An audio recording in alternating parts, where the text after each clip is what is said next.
Pero nosotros hemos sido escogidos, hemos sido hechos sus hijos para santificar y para provocar que otros honren su nombre. Y de alguna manera, de hecho, los lleva a procurar, a anhelar, conocerle a Él de esa forma. Nuestros hermanos del principio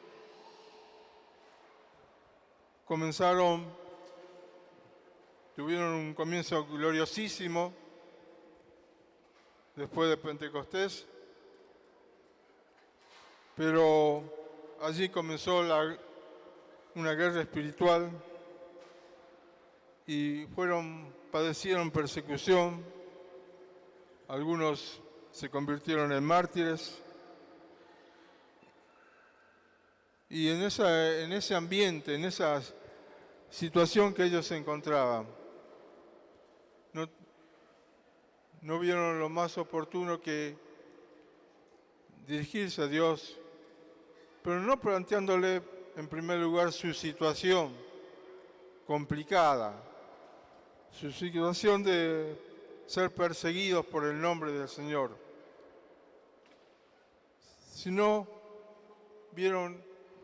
lo primero que hicieron es precisamente siguieron la guía, siguieron el modelo del Padre Nuestro, como lo expresa el libro de los Hechos,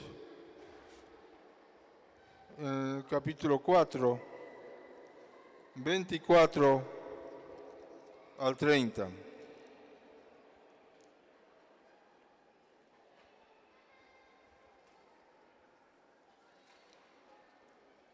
Y le dijeron así: soberano Señor, tú eres el Dios que hiciste el cielo y la tierra, el mar y todo lo que en ellos hay. Que por boca de David tu siervo dijiste: ¿por qué se amotinan la gente si los pueblos piensan cosas vanas? Se reunieron los reyes de la tierra y los príncipes se juntaron en uno contra el Señor y contra su Cristo, porque verdaderamente se unieron en esta ciudad contra tu santo Hijo Jesús, a quien ungiste, Herodes y Poncio Pilato, y con los gentiles y el pueblo de Israel, para hacer cuanto tu mano y tu consejo habían antes determinado que sucediera. Y ahora, Señor, recién ahí, primero pusieron a Dios en primer lugar. Reconocieron que Él es soberano, que nada sucede fuera de su soberanía, que Él ya había predeterminado las cosas que tenían que suceder. Y lo que pocos tiempo atrás era inconcebible, hubo una unión, pero no una unión en Dios. Una unión de gente que no se podían unir. Es como unir el agua con el aceite, no se unen. Pero bueno, aquí se unieron lo que no se podían unir. Desde luego no duró nada esa unión. Pero sí se unieron para ir contra Dios y fracasaron.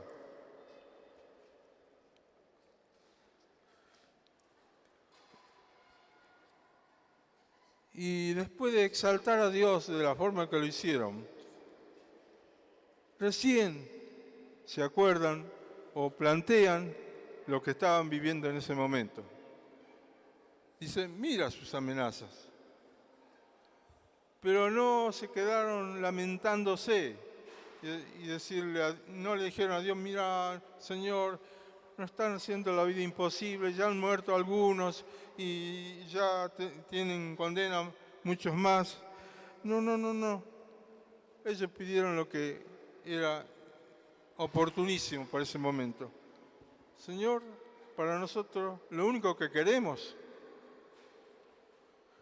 es que nos concedas tu santo denuedo, tu valor santo, para continuar dando testimonio de ti. Y también, Señor, extiende tu mano para que se hagan sanidades y señales y prodigios mediante el nombre de tu santo Hijo Jesús. En una palabra, para que tu nombre sea glorificado. De esta manera. La referencia a ellos, a su situación, ha sido muy breve y no se quedaron lamentando, ni diciendo, Señor, manda tus santos ángeles que nos rodeen, nos cubren. No, no, no. Lo único que pedimos, nada más que valor, un santo valor para anunciar tu nombre. Hay dos hermanos que todos conocemos a través de sus canciones, no personalmente, tal vez.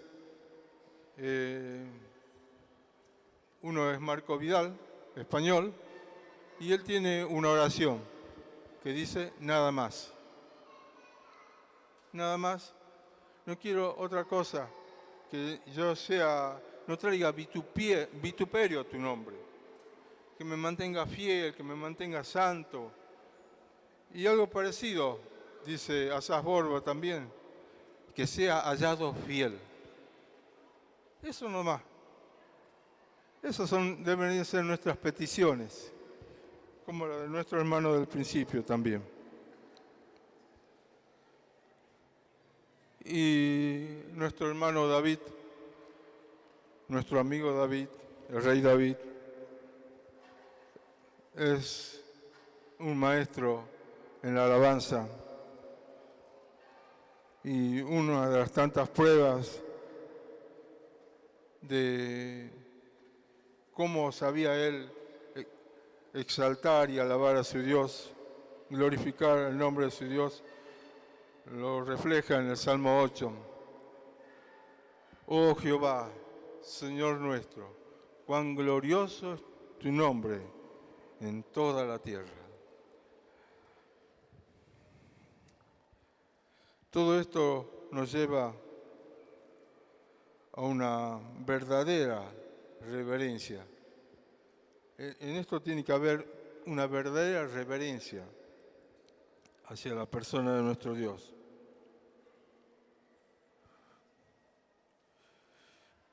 En Hebreos 11:6 dice,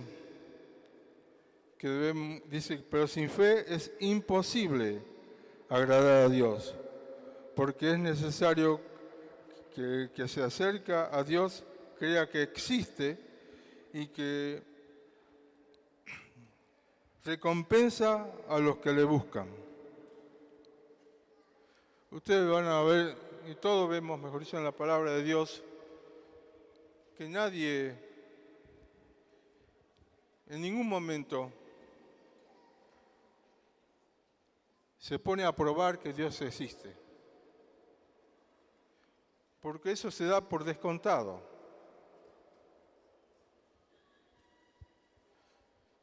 Yo le digo a ustedes, yo soy casado y no la hago pasar a mi señora porque ella está evidente, está notable, es notorio. Todos saben que estoy casado.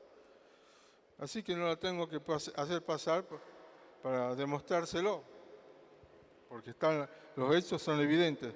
Así también Dios, en la palabra de Dios nadie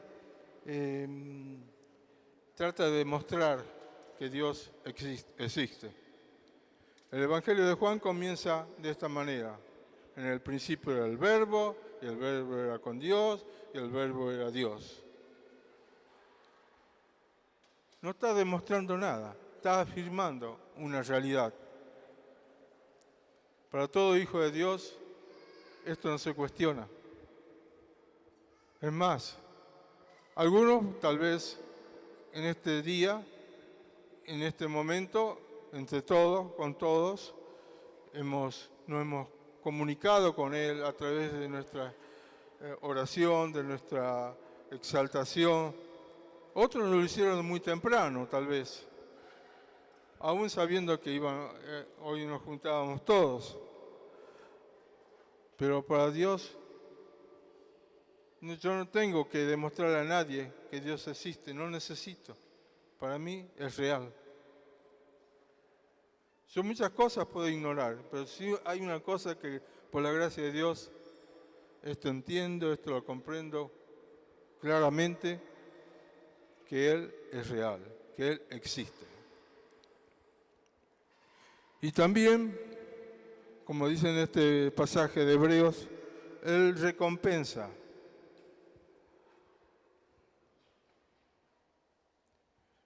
A los que le buscan. Dios se interesa por nuestras actitudes, por nuestras acciones, que tenemos todos los seres humanos para con Él. Dios se interesa. A tal punto que Él nos va a recompensar.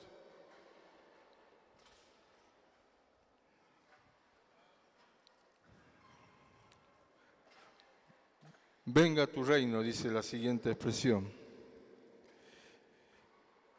Venga tu reino, y en este caso sí nos podemos hacerlo en primera persona.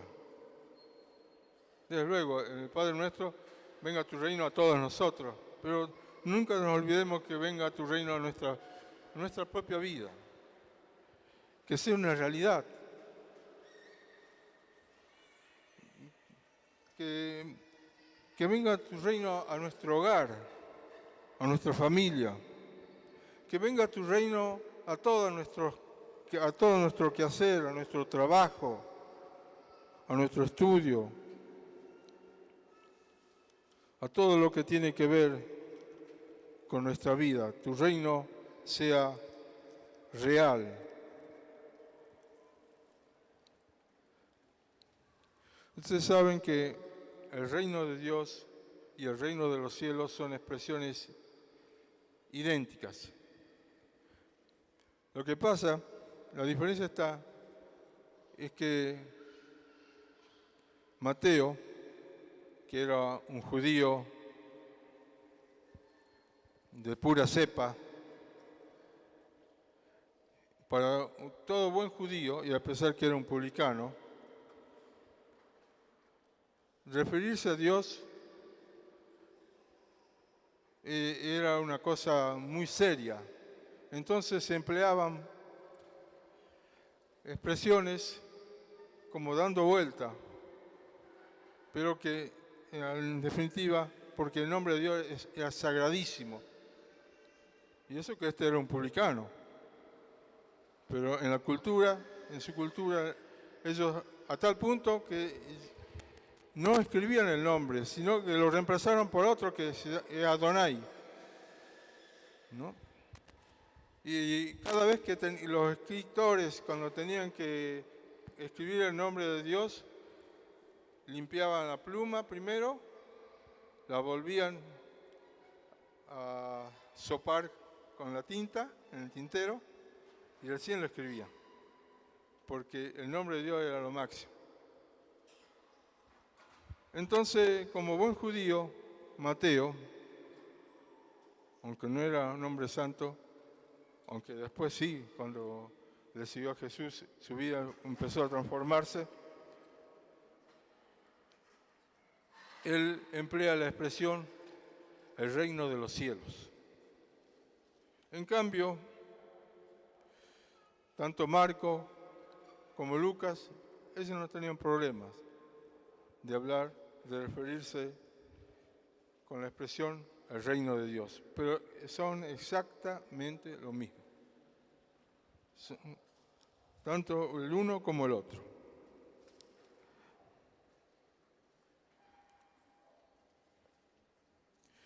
Todos sabemos que el tema central y único, podríamos decir, de la prédica de Jesús fue el reino de Dios.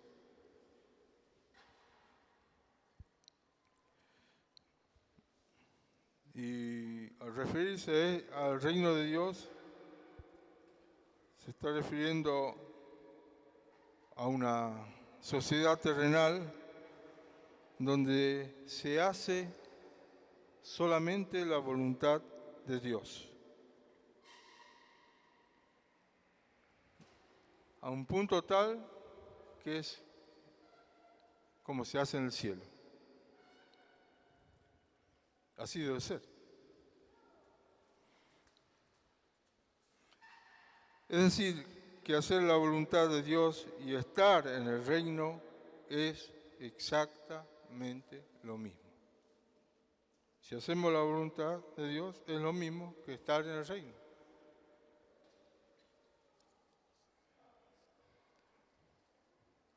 Y Jesús no tan solo proclamó el reino, Él vino a demostrarlo en su propia persona, con su vida. Él trajo el mensaje y la demostración del reino de Dios en su vida. Constantemente afirmaba de que Él no hacía lo que a Él se le ocurría, sino lo que el Padre le indicaba que tenía que hacer. Y nada más. Para Él, la voluntad del Padre era por sobre todo. Dejaba que Dios gobernara su vida.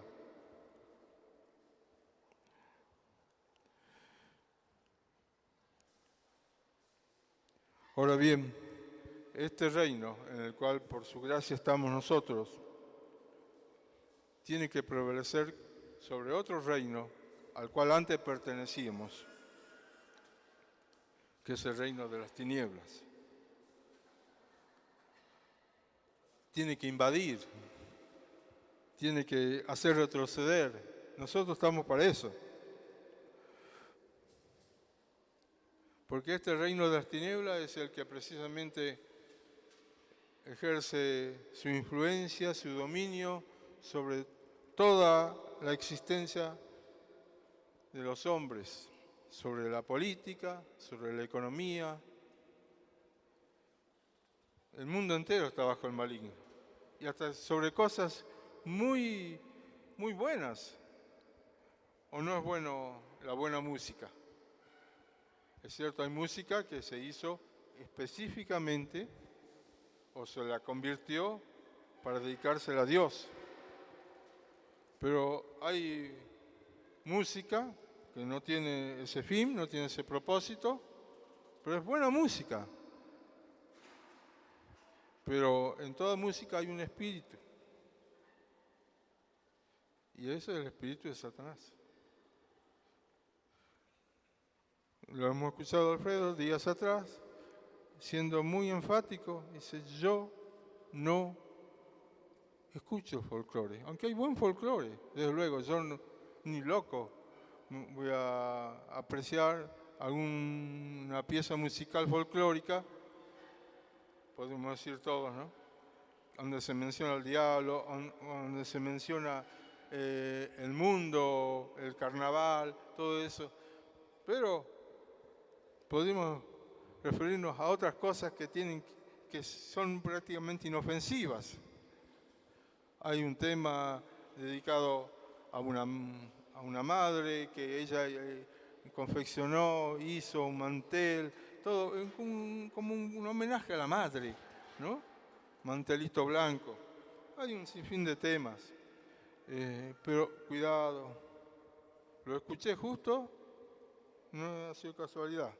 Justo cuando Alfredo dijo eso, poco tiempo escuché a un buen guitarrista. Habían dos guitarristas que estaban en una entrevista. Uno era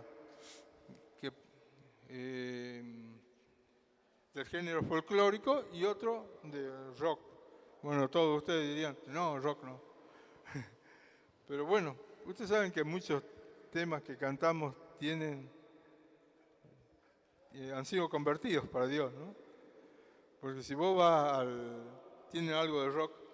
Yo por ahí vi, tuteé, miré algunos órganos y dice rock, o qué sé yo, el otro dice jazz, mamita querida, pero están convertidos, ¿no? Están convertidos. Pero bueno, todo está impregnado del mundo. El deporte. Qué bueno que todos practiquemos deporte. Hay que hacer actividad física, hermanos. Es bueno caminar como mínimo. Si pueden hacer natación, mejor. Si pueden subir al cerro, también es bueno. Pero tengamos cuidado,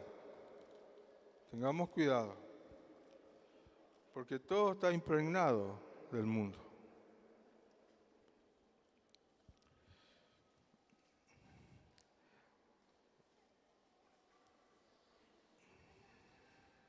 Y esto de una u otra forma nos pueden apartar de Dios. Conocí una hermana muy bien convertida, era profesora de inglés, tuvo un encuentro muy fuerte con Dios y una vuelta con Mabel la visitamos, nos hicimos amigos de ella y ella nos confesó una debilidad que tenía. Estaba muy contenta con el Señor, pero confesó que ella le gustaba mucho la música brasileña, el samba. Le gustaba todos los géneros musicales del Brasil. Y tenía bueno, en aquel tiempo tenía long play, bueno, eso tenemos que explicar ahora, ¿no? No sé si tenía cassette, pero sí tenía esos discos grandes. Y eso ha sido tal vez una de las cosas que a ella la hizo retroceder. Porque no entendió que eso podría hacerla deslizar. No entendió, bueno, y esto es lo que hombres como Pablo, que tenían todo un bagaje cultural tremendo, en donde él afirma que él era hebreo de hebreos, de la tribu de Benjamín, y así podía demostrarlo, todo esto, pero él dijo en un momento, todo esto lo tengo por basura, comparado con el conocimiento de nuestro Señor. Lo tengo por basura. Y el que tiene algo por basura, lo tira, está convencido que es basura, lo tira y nunca más lo vuelve a levantar. Él lo dijo de esa forma. Y miren si no tenía cosa de qué enorgullecerse. En cuanto a la ley, fariseo, tenía un currículum impresionante. Tenía que ver con su cultura. Pero esto no me sirve, dijo.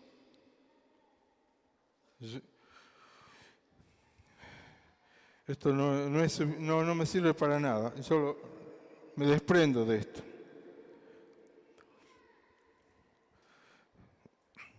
Estamos en esta tarea de que estamos involucrados en la extensión de su reino. Y en esta parte, cuando Jesús nos enseña a expresar que venga tu reino, lo tenemos que hacer como lo hace Pablo, le enseña Pablo a Timoteo en su carta, en 1 Timoteo, cuando dice, ante todo, les pido que se hagan rogativas, se hagan todo tipo de intercesión por todos los hombres en general y por los que están en eminencia.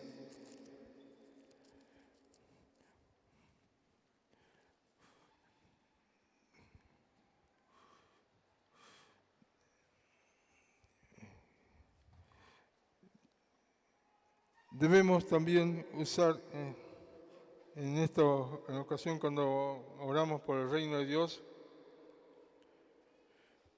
Usar lo que hacemos forma parte de nuestro hábito, pero no debemos dejar de practicar el orar específicamente con nombre y apellido por personas que Dios pone en nuestro corazón como carga para que lleguen al conocimiento de nuestro Dios.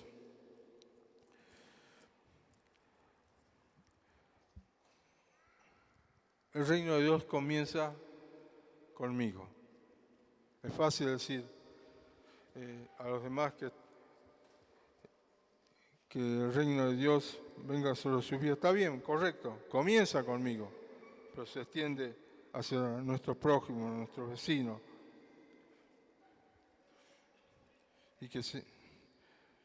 Ahora bien, algo muy afín, prácticamente casi decimos los mismos, pero tiene su diferencia, su detalle. Cuando se dice, hágase su voluntad en la tierra como en el cielo.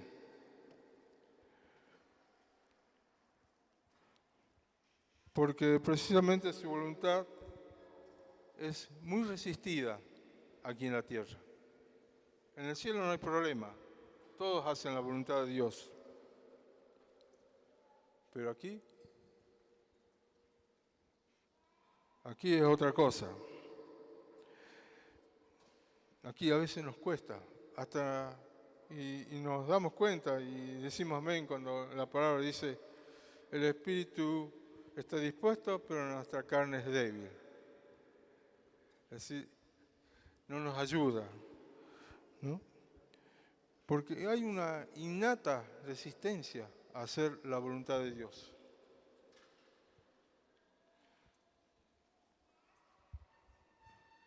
Nuestra carne se opone a hacer la voluntad de Dios. Entonces tenemos que pedir constantemente, todos los días, que su voluntad sea hecha en nuestras vidas, como se hace a la perfección en el cielo. Nuestra voluntad, que está en contraposición con la voluntad de Dios, tiene que ser quebrantada cada día delante de Él.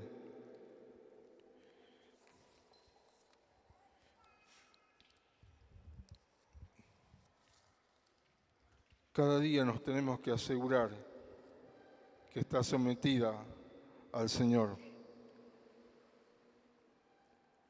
Cada día, todos nos acordamos de aquel día tan glorioso, un día de gloria sin par, cuando Jesús vino a nuestras vidas y le entregamos con todas nuestras facultades, con toda libertad, nuestra vida.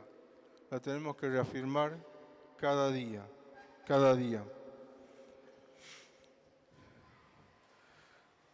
Y en este sentido,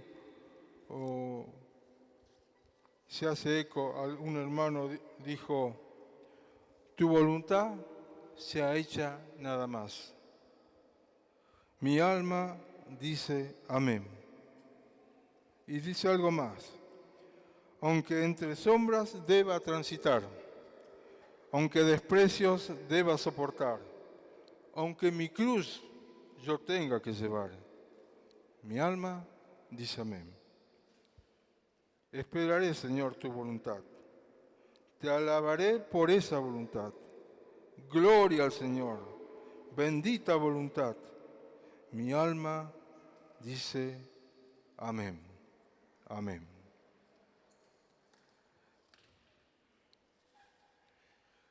Sí, todos tenemos bien claro esto. Y somos capaces de repetirlo una y otra vez. Hay un sinfín de cosas que Dios en su consejo, en su palabra, en la Escritura, nos dice que debemos hacer, que forman parte de su voluntad. Una de ellas es andar en el Espíritu. Otra es andar en amor. Otra es andar sabiamente. Otra puede ser también despojarnos del viejo hombre. Y lo tenemos que hacer todos los días. y también vestirnos de nuevo hombre, ¿no? Y así como eso, un sinfín de cosas que hacen a la voluntad de nuestro Señor. Ahora, podemos decirlo esto, pero es interesante saber cómo lo decimos. Lo podemos decir en una forma descuidada, simplemente repitiéndola, pero también lo podemos decir con amargo resentimiento.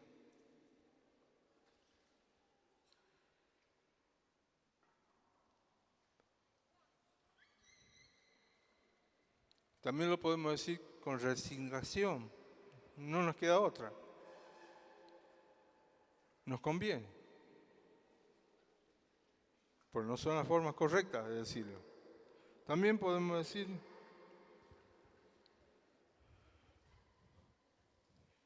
que estar muy convencido de que no se puede hacer nada más y es inevitable. Así no va la cosa. Pero sí podemos hacerlo, decir, expresar tu voluntad sea hecha con amor, sereno y confiado, con gozo y con paz. Y hasta lo podemos decir, Señor, con alegría.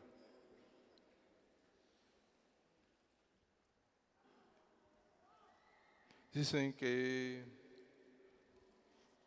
lo que más lo confundía a Job no era la serie de desgracias que le tocó atravesar y quedarse solo, enfermo. Ni siquiera tenía a su mujer para que lo ayude a rascarse, porque hasta ahí su mujer, hasta un punto, su mujer era ayuda idónea, efectiva, pero al final ella también no entendía nada y le dio un consejo nada sabio: maldice a tu Dios y muérete. Pero hay algo que él hizo y todavía es muy rescatable en su vida,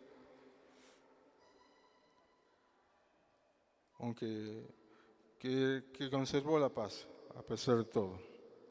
Pero no obstante, lo que más lo desconcertó a él, dicen que ha sido que no lo veía a Dios en lo que le ha sucedido, no lo veía. Pero parece ser, si seguimos leyendo ya al final casi, que efectivamente lo empezó a ver a Dios. Claro, no se puede ver a Dios cuando hablamos nosotros, pero cuando habla Dios, cuando Dios se manifiesta, ahí lo empezamos a ver. Y en el caso de Job, sus amigos, un agregado, él, todos hablaban. Pero menos mal que todos se tuvieron que callar y empezó a hablar Dios. Y es ahí cuando Job puede decir, expresarlo con mucho gusto: antes yo te conocía de oídas, pero ahora mis ojos te ven. Te ven en todo lo que me ha pasado. Y él no había pecado. Pero cuando él se recompuso, bueno, aceptó plenamente la voluntad de Dios sobre su vida, Dios lo usó para interceder por sus amigos, porque estaban muy desacertados.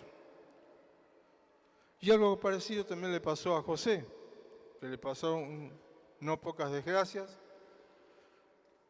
pero él no perdía la paz, no perdía el gozo.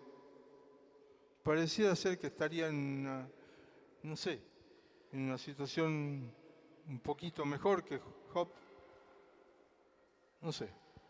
Lo cierto es que al final Él también reconoce. Todo lo que me ha pasado ha sido para bien. Dios lo transformó para bien. Lo convirtió para bien, para salvar nada más y nada menos que a una nación. Que si no, ahora no estaríamos aquí. Ahora, en la palabra de Dios encontramos una clave, cómo comprobar la perfecta voluntad de Dios, que está en Romanos 12:1-2, que dice: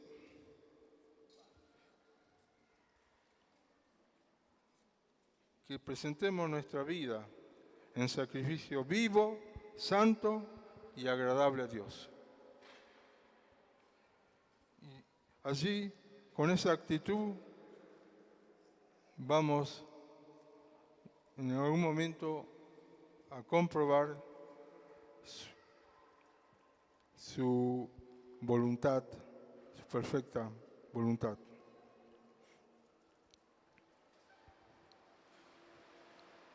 Pareciera que aquí todas estas tres frases que hemos mencionado es evidente, tienen que ver con nuestra relación con Él. Y aquí empieza a plantear cuestiones que hacen a la vida de todo ser humano y emplea una palabra, la palabra pan, diciendo: el pan nuestro de cada día, dánoslo hoy.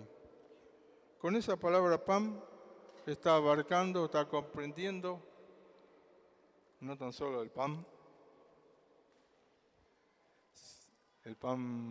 ese que compramos en la panadería, sino se está refiriendo a la salud, se está refiriendo a los recursos que necesitamos, se está refiriendo al trabajo que necesitamos, a las distintas clases de bienes como casa, como, qué sé yo, medios de transportes. Se está refiriendo también, desde luego, a la alimentación. Se está refiriendo a que en la vida necesitamos estar capacitados para desempeñarnos mejor y que sea más rentable lo que hagamos. Necesitamos instrucción, necesitamos habilidades, talentos, necesitamos muchas cosas que tienen que ver con la vida, pero nunca nos quedemos en eso solamente. Que lo necesitamos, pero ¿saben qué? Tengamos cuidado, porque a veces nos concentramos en eso, y después el Señor, cuando obtenemos lo que queremos, si esté visto, no me acuerdo.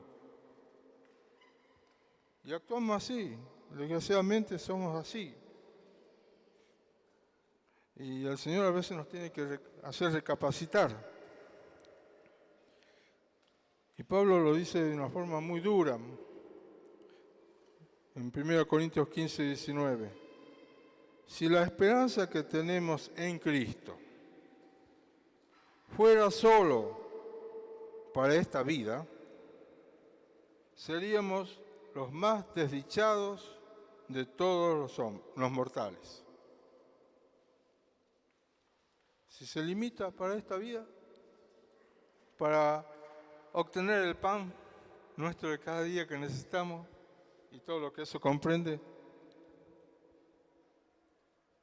somos, como dice en la otra versión,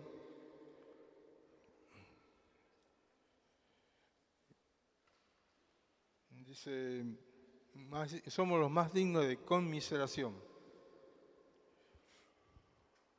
Bien, ahora no nos quedemos tampoco, está bien que planteemos lo nuestro, y a veces el Señor nos dice: pedid, yo no te doy porque no estás pidiendo, ¿no? Y bueno, tenemos que pedir.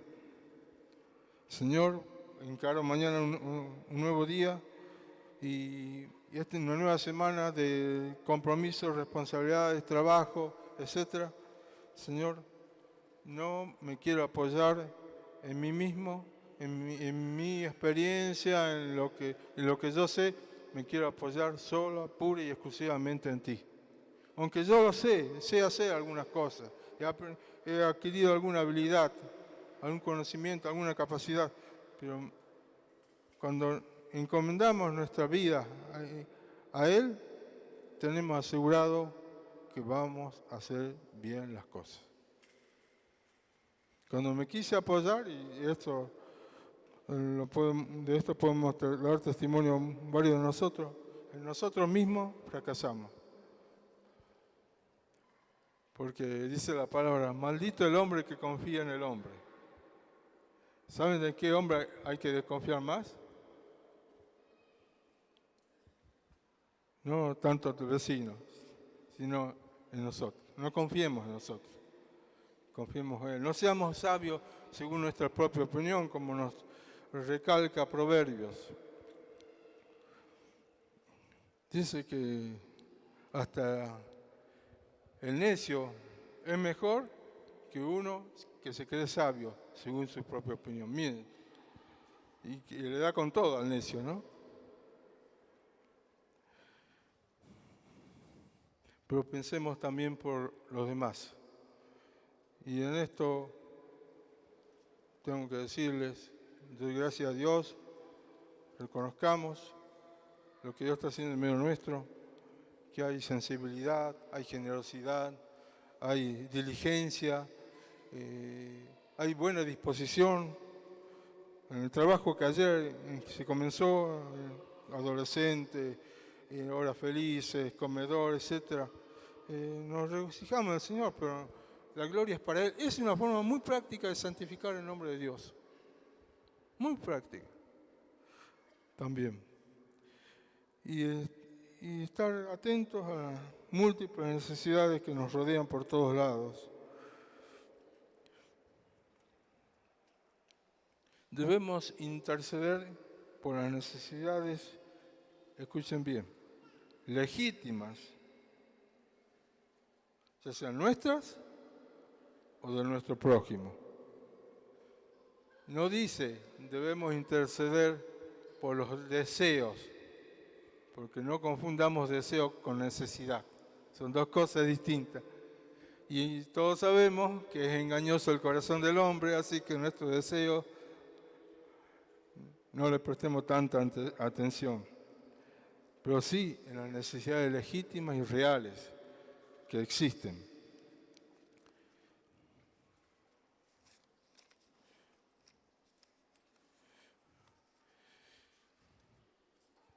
Otra cosa que debemos hacer, dice otro tema en esta guía de oración del Padre Nuestro,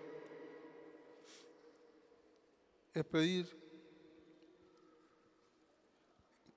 que Dios nos perdone, pero porque nosotros estamos aprendiendo a perdonar. Y de la misma forma que nosotros perdonamos, dice que nos dice aquí, tenemos que perdonar. Pero nosotros primero tenemos que perdonar si queremos ser perdonados. Y todo esto, tocar este tema, nos lleva a hacer un examen de conciencia, autoexaminarnos, autoevaluarnos y ser sincero con Dios. Decirle, Señor, tú eres santo. Yo he pecado y te los confieso a mis pecados. El Salmo 139 finaliza de esa manera, 23, 24. Examina, oh Dios, mi corazón. Fíjate si en mí hay perversidad. Hay que ser atrevido en esto.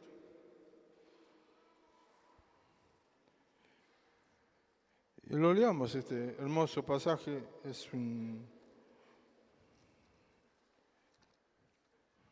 139, y otro que vaya fijándose en el 19, 12 y 13. Dice así David: Después de quedar más que asombrado por la omnipresencia y el conocimiento ilimitado de Dios,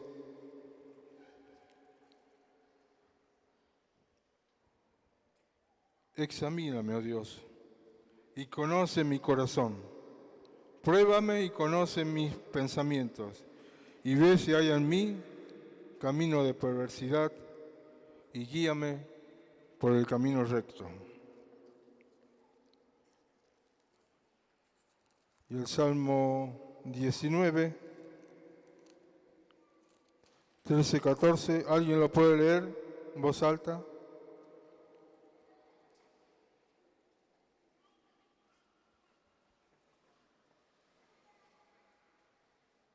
Por favor. 19, 13 y 14.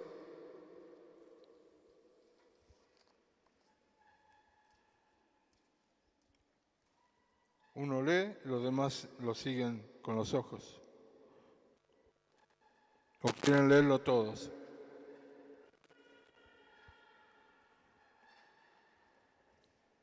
Por lo menos uno, entonces.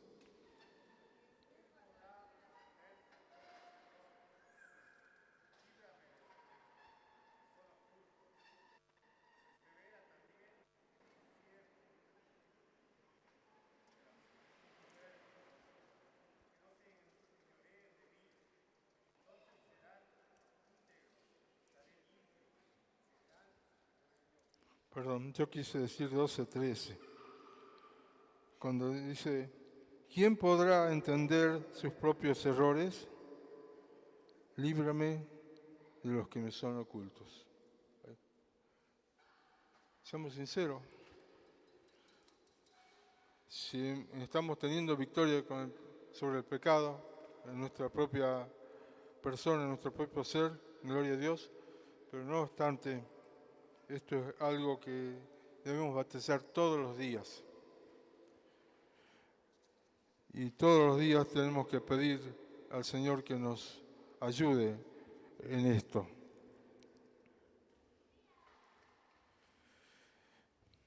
Ahora bien, cuando tenemos que perdonar o pedir que ser perdonado, mejor dicho, tenemos que ser concretos y específicos. Tenemos que decir, Señor, en tu nombre.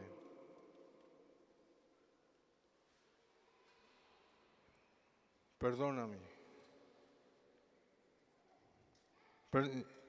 Perdono a quien sea, pero tenemos que decir con nombre y apellido.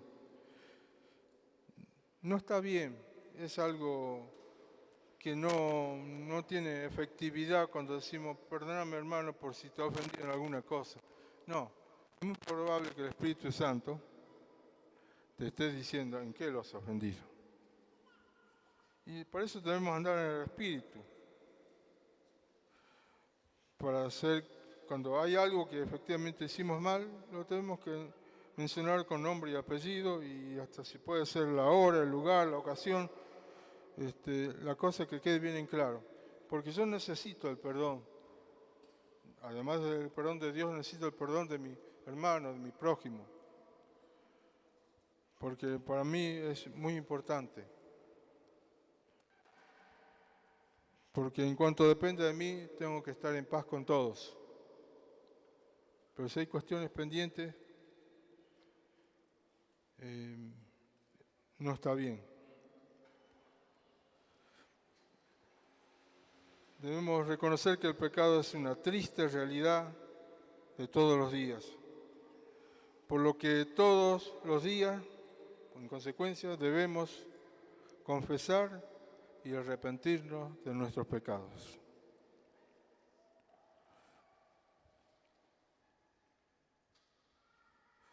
Estas son las deudas que no nos podemos dar el lujo de tenerlas pendientes.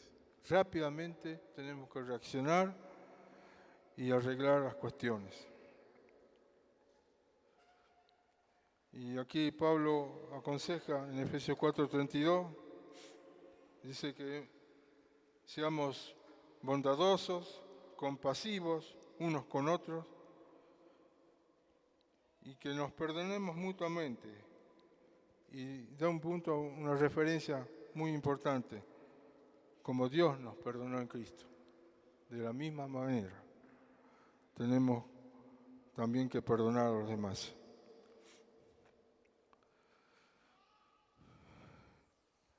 Sigue diciendo, y no nos metas en tentación, mas líbranos del mal.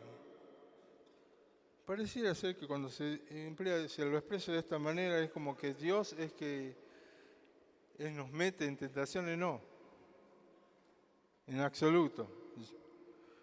Hay otras expresiones, en otras versiones, que dice, no nos dejes caer, que otra cosa. Es decir, pareciera ser cuando decimos no nos mete, como que proviene de Dios la tentación, y no es así. También, en vez de decir no nos dejes caer, podemos decir no nos expongas o no nos pongas en una situación en que cuando somos tentados. Pero dice, líbranos del mal. Ahora bien, aquí lo aclara bien claro, si yo tuve alguna vez esta confesión, pero en Santiago 1, 13, 15, dice que Dios no tenta a nadie, ni nadie. Él no es el causante de nuestras tentaciones. Las tentaciones tienen su raíz, tienen su origen en nosotros mismos. Porque lo dice así, cuando alguno es tentado, no diga que es tentado de parte de Dios porque está diciendo una barbaridad.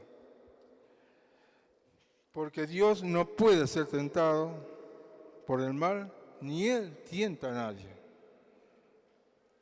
Sino que cuando uno es tentado cuando de nuestra propia concupiscencia es atraído y seducido.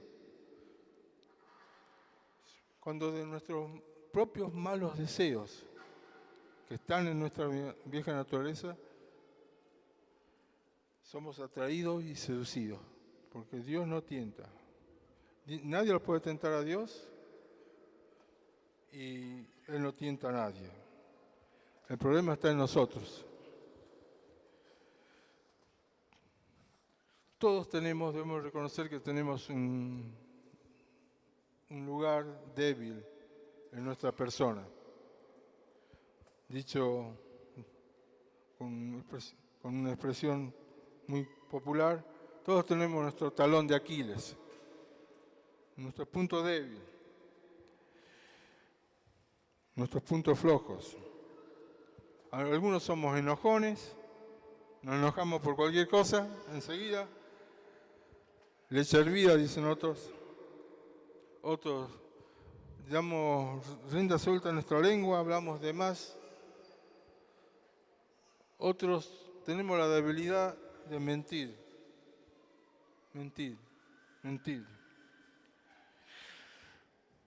Otros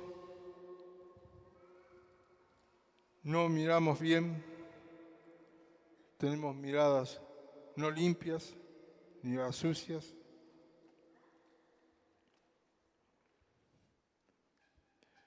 Y todos debemos reconocer que tenemos un punto que debemos conocerlo bien, que no lo podemos descuidar.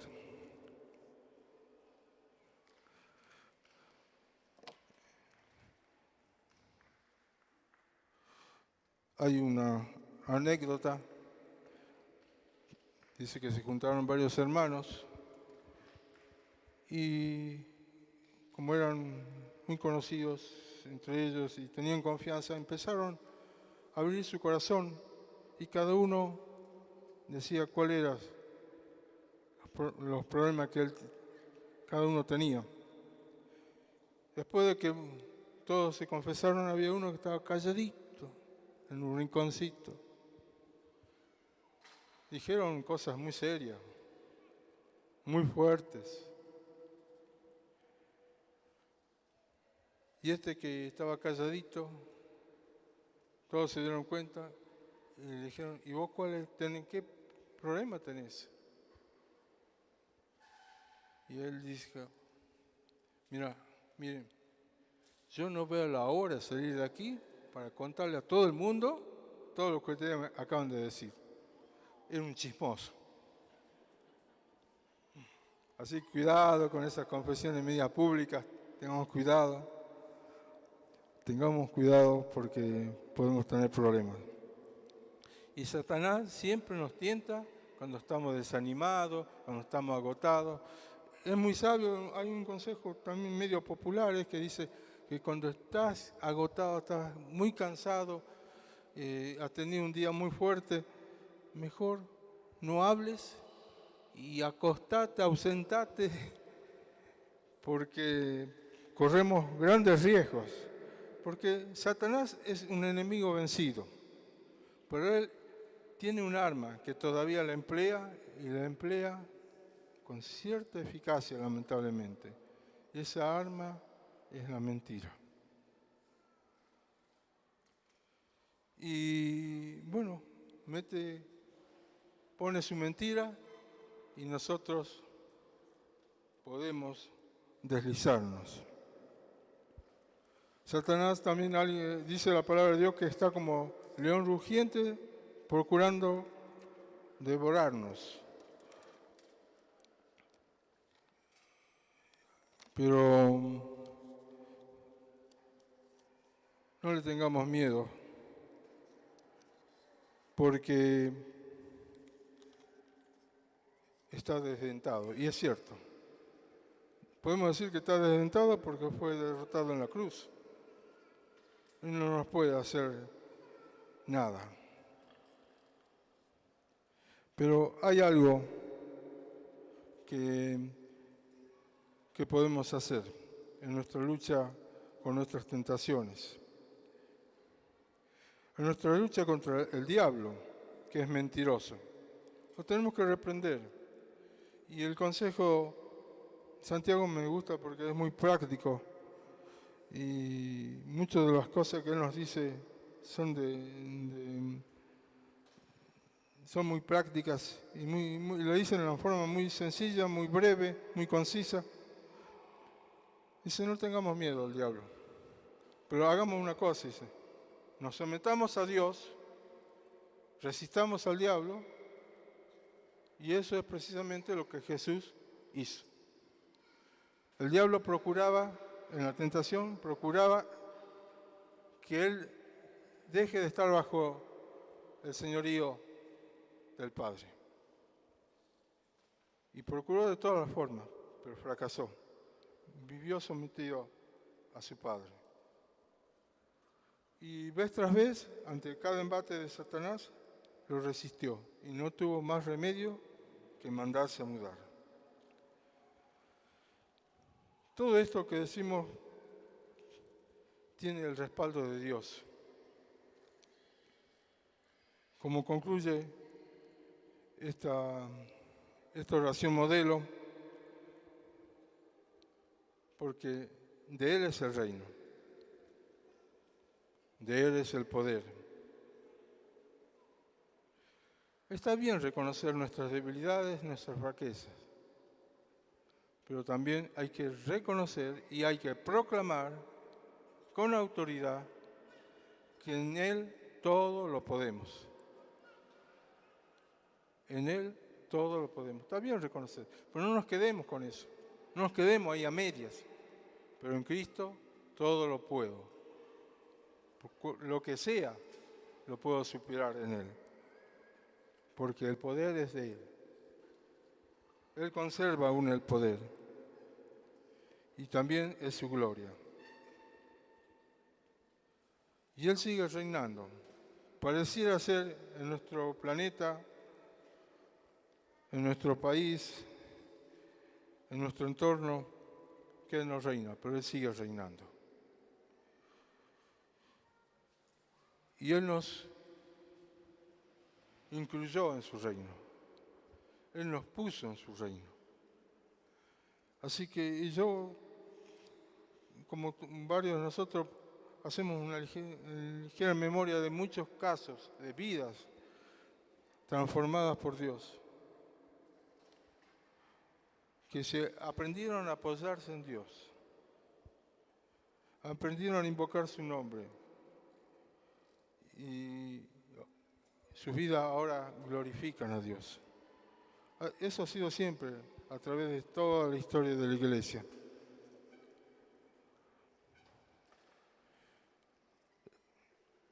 Concluye bien el Evangelio de Mateo, dejándonos bien en claro que Él, toda potestad, le fue dada en el cielo y en la tierra. Y diciéndonos, estén tranquilos porque yo estoy con ustedes. Y todo el poder me corresponde sola, pura y exclusivamente a mí. Así que podemos glorificar a nuestro Dios con nuestras vidas. Gloria sea su nombre. Y se le agradecería que lo expresemos con esta canción, que aunque concluimos el tiempo de alabanza, por favor, los que la saben,